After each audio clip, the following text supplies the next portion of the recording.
and from all perspectives, starting from humility to authenticity to what should the future leaders be looking for. It was a really engrossing discussion, which we just witnessed. We have to move on towards the last quarter of this strategy summit. But personally, what I really enjoyed was the humility bit said by Carol, and in the end that the younger ones need to move towards art and theater and literature to promote and cultivate that creativity which is so important to survive in this disruption age. That was really interesting. Moving forward to the fourth session of today, and that is on diversity and inclusion. And for that, I would like to invite two ladies. One, the first talk we have is from Eva Mourino Busllo, the Senior Vice President, Human Resources, Siemens Middle East. So I would like to invite her over to the stage first. And the next talk will be by Ms. Lesego Judith Senelo, Founder and Managing Director, Gosel Advisory Services, South Africa. Lesego is a qualified chartered accountant with vast experience in both private as well as public sector, spanning over almost 2 decades, and she has diverse professional experience, including auditing, financial management, corporate governance, etc., and has also served as the Managing Director of African Women Chartered Accountants Investment Holdings. I would like to invite both the ladies over here. Both of them have 20 minutes each, and after that we will have a final Q&A session with which we will end today's summit. So yes, please, can I request both of you to come over, and I would request you to welcome them. Please. Yes, I go first. Hello, this is the...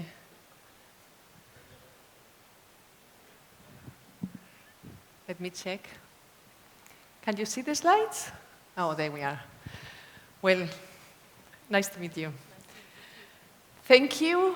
Thank you for inviting us again. I know I am between now and your coffee break, so we will try to do it a little bit active, so we don't bore you. As a way of introduction, let me tell you a little bit about me. I'm Spanish, as you can say, because of my accent. I'm the mother of 2 sons, very nice. I used to say that I have kids, then I have nightmares. Now I have 2 bodyguards, extremely big and tall, then they take care of me. And I have an amazing husband that helped me all around my career. So I'm quite a lucky lady. Now, let's start with a very provocative slide. What this mean for you? Can I ask? Just 50%? Any other answer? Half of what? Of half. Half of the? Half of the payment received, right? That's very interesting. I asked this question today in my office to a group of ladies, and one of the ladies said, which I love the answer, she said, this is half of the population. I mean, half of the population is women, right? And I thought, wow, that's a very nice answer. I never heard it again, and I really like it. Because in reality, if that's the case, now the question is, how come that in the workplace we are not able to have the right representation? And that's why I'm here to try to help you. I've been working on gender diversity for almost 20 years, at the beginning in Spain, then I was lucky and I went to Japan. Then I came to handle HR in the whole Middle East and Africa. Then I went to Europe. So I'm telling you all of this because, as you can imagine, I've seen cases all over the place. The reality is that I'm not driven by this quota. I don't like the word quota. I don't like the word target. I don't like it. The one that I really like is this one. Do you know what this is? Even tougher, huh? Even tougher. This is coming from this slide that I don't want you to know because it's very detailed. This is coming from the World Economic Forum.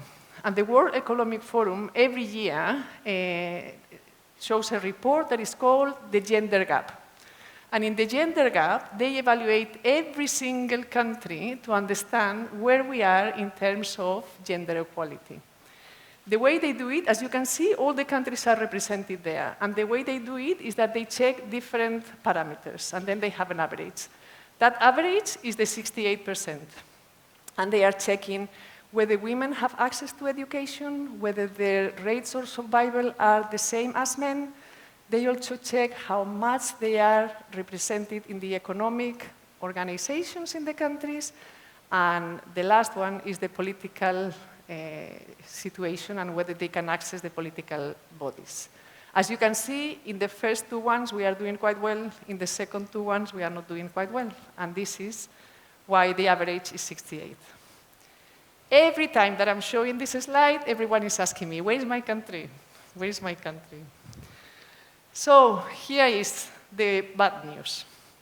The top 5 are Iceland, Norway, Sweden, Finland. I think up to there, we all agree, right? It's like all the Nordics country. Funny enough, Nicaragua is the 5th, which is a country that we probably didn't expect, but it looks like they are doing quite well.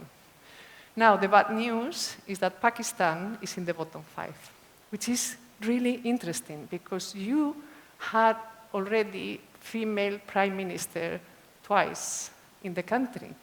So if I see the other countries here and the unrest that is happening there, I don't think you deserve to be here. So I'm here to try to help you to solve the issue. Because if we need to wait 108 years to close the gap, I mean, it's not that I'm not going to be seeing it. My kids are not going to be seeing it. And my grandkids, maybe they will not be able to see it. How is the planet going to be looking like in 108 years? And I know you've been having so many discussions around this, and I'm not going to go deeply into them. But I just want to highlight a couple of them, which is the labor market is changing. And as Stuart mentioned before, there's lack of talent, and we don't know where to find the skills of the future. Guys, we have another half of the population there waiting for you. And if we are able to involve them and to include them, I think part of the problem will be solved. Because digitalization is new for all of us. So we are all at the same speed trying to solve the issue. It's not that men have more expertise now. It's that we can both go together and work together, right? I also want you to see in this slide the last part, which is the climate change.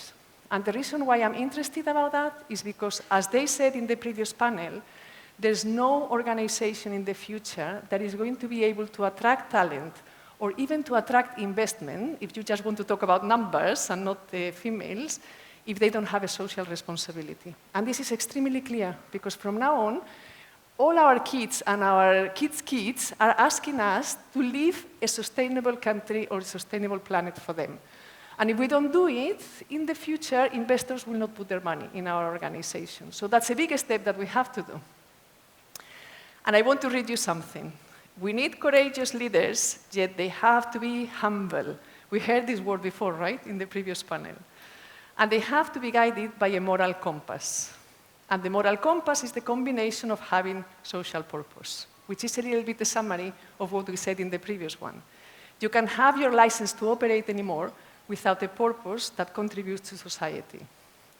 This is a quote from Hala. Hala is a business woman in Iceland, that country that is in the top, right?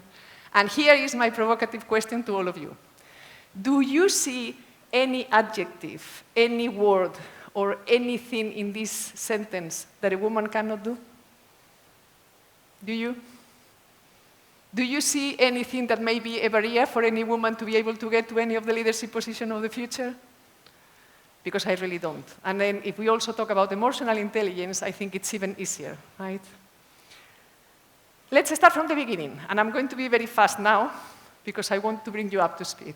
This is how it started, many, many years ago. And look how happy they look, right? So, why did it happen like this? Because long time ago, this workplace was organized in a way that the men were working and the women were taking care of the most important part of this planet, which is the family. So I want to pause here and give all my recognition to all these women that for whatever reason didn't have the right or the chance to work, but they were taking care of the future generation. So my big round of applause to them. And Now, at that moment, men were working extremely hard because their mind was clear, because there was a lady at home that they completely trust to take care of their kids. What happened when those ladies decided to start working? Here comes the issue, right? And then what happened is that they were educated for some specific roles. And then they were like, okay, I need to be in my house. Can I really do that? And then is when the lack of self-confidence comes, because we are not ready for many, many years to be able to step on the professional life. And that's where we are a little bit more, okay, I need to be 120% ready, because otherwise I know I will not be able to make it. Then we needed to deal with some jokes and sarcasms, especially when we were leaving the office soon, and then they were telling us, oh, you're working part-time today, as an example, right? That's why the next point, which is we needed to still play dual roles, because there was no help for us. So we needed to work in the office, come back home, and work in our house, and try to do all the other things that we were still doing. At the same time, most of the jobs were prepared for the men. And then we needed to hear, sorry, there's no job available, so you cannot make it because you're not ready enough. Okay. And then we start convincing others and telling them, believe me, I can make it. Believe me, I can make it. And then, to do that, we started behaving like men, especially in Europe. We still dress like men, a little bit, right? With the trousers and the jackets. And I mean, my generation, we still do it. And there's a very nice study saying that at that moment, only heroes made it. Because if you were not coming from a very wealthy family, that they can put some extra support at home to help you with who is going to be taking care of your child, or you were not single with no kids, it was impossible. Now, how do we solve it as companies? We said, okay, it cannot be only for heroes, and then we need to start talking about diversity and inclusion. And then we said, in fact, they don't really need to work like men. So let's put some role models and mentorings around them so we can show them that they can also use the other side of the brain, and then they can also be successful. And then we had all these studies, and I'm going to be extremely provocative now, saying, what is it that the women bring to the workplace? Why should we be hiring women? I Google, why should we be hiring men? And there's nothing. Nothing, guys. All the studies are about convincing you that you should be bringing the woman into the workplace. And for that, we put the quotas. And then we said, if you don't give us a space, maybe we need to find the space in a forced way, which I told you at the beginning I don't like. And to help them to help them in this dual role that they needed to play, we said, okay, let's start with the work-life balance policies. So at least they can go home a little bit earlier. And then we start training all our colleagues, male and female, on unconscious bias. And then we start saying, believe me, you can hire a lady. She can do it. It's not that they need to be exactly like you. They can have a different profile and they can still make it. So to boost their self-confidence, we have all these women in leadership events. And I had a very nice conversation with one of my male colleagues the other day because he was telling me, you were in Munich and you had this breakfast and you didn't invite the men. And I said, yes, we didn't. What were you doing there? And I said, we were just networking and trying to know each other. Oh, but you didn't invite men, and I felt completely excluded. I'm going to go on the stage and I'm going to be quoting you. And I said, I'm really glad because I'm going on the stage after you. And then I will be explaining that women, especially from my generation, we still need that place where we can say loudly to other professionals, I don't feel self-confident. I really don't. I don't know if I'm going to be able to make it. And for that, I don't feel that safe if I have men in the room. But that doesn't mean that you cannot take the ownership and also drive it, right? I think it's a different story. And then we have this educational part where I want to pause a little bit. There's a very nice study from Ernst & Young that is explaining that in the 1930s, the ladies in the United States were educated hearing completely different things to the men at the same time in the United States. So the words that the men used to listen was, be courageous, be a leader, you have to win, you are the best. The ladies were listening, Don't sit down like that. Please be humble. What about your smile? Don't be provocative. And that's probably why we are where we are. Because if we manage all of this, we will make it together. And we will make it because diversity matters. And I'm not going to go through this because I told you I don't like these studies, but in reality, we know it increases profits and it brings innovation. There's also studies that you can Google that it boosts the engagement in the organization. I was in Japan where male colleagues were doing a lot of harassment, power harassment to their own male colleagues, hitting them. When there's a woman in the team, they behave in a different way. And then the levels of engagement really increase. And the last one is that it boosts the reputation. As I told you, we need to become a social responsible planet. I'm not even going to say company, I'm going to say planet. Now, homework for everyone. I love giving homework to everyone. 3 things that women can do. We can take the ownership and find allies, right? No one is going to be doing it for us, right? We need to be strong, and we need to be courageous, and we need to go. So try to find other communities, men, women, that can help you to get there. Because we are unstoppable. So don't let anyone tell you you cannot go, you cannot do it.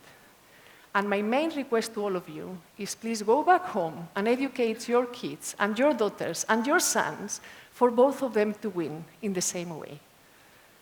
Let me give you an example. Who knows who these ladies are?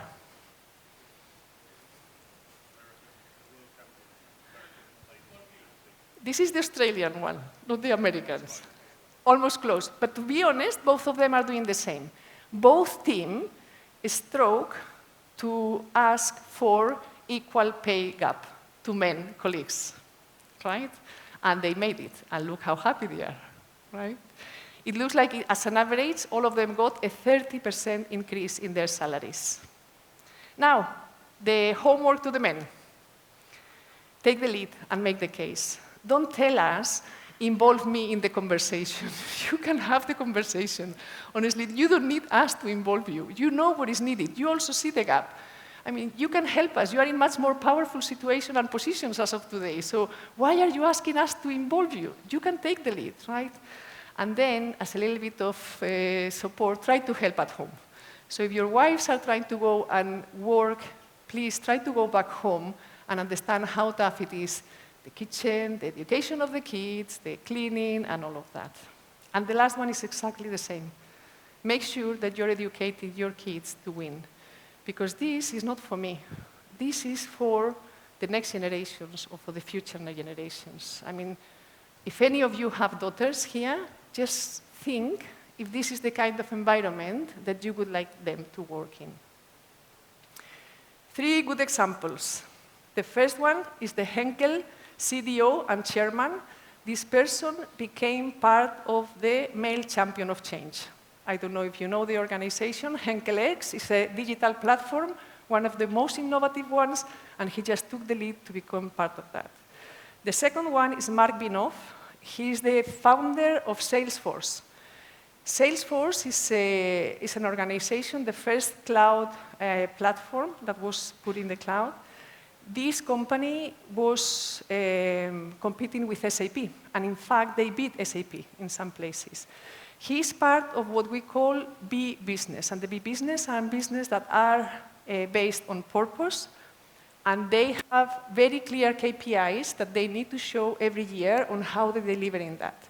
What I like about the person, and we met him a couple of weeks ago in Munich, is that he was extremely committed to close the pay gap because a couple of ladies came to his office and told him, we have a pay gap. And he said, well, show me the data. They showed him the data, and it was true.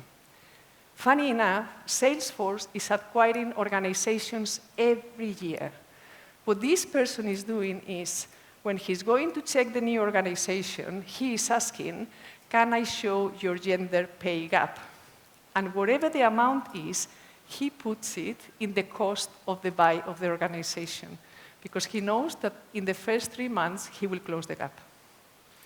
The third one is Emmanuel Faber, who is the president of the CEO of Danone, who is this yogurt company, and Danone is also part of the B business.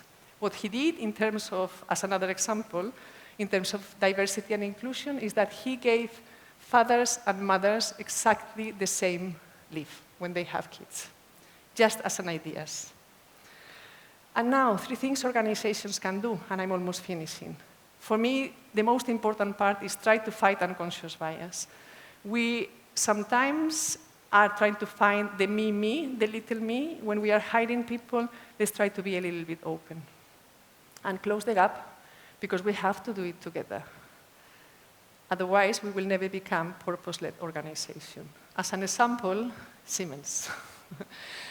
We won a couple of weeks ago in Dubai the most impactful company in STEM for ladies. Not because we are perfect, because it's not true that we are perfect and we still have a long way to go, but because we are trying to hardly close it, and because we are putting all the efforts that we can for those ladies out there that are in STEM, that they want to come and work with us, for them to know that we are ready.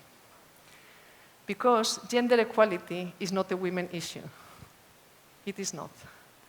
It's a human issue, and if you challenge me a little bit, it's a human right. It's just a human right. As our CEO, Joe Kaiser, said, if you're not in business to improve society, you don't deserve to be in the business anymore. Thank you.